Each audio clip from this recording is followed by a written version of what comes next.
چھٹی بی سے مرزا سفیان عمران اپنی تقریر پیش کریں۔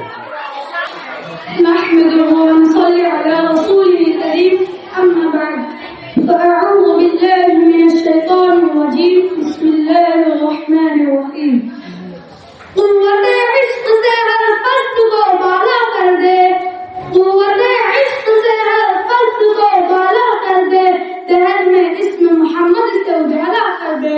محترم صدر جلسہ، مہمان خصوصی، معزز اساتذہ اکرام اور عزیز ساتھیوں، السلام علیکم ورحمۃ اللہ وبرکاتہ۔ آج کی محفل میں مجھے جس موضوع پر اللہ پوچھائی کرنے کا موقع ملا اس کا عنوان ہے آپ صلی اللہ علیہ وسلم کا اخلاق حسنہ۔ اللہ تعالیٰ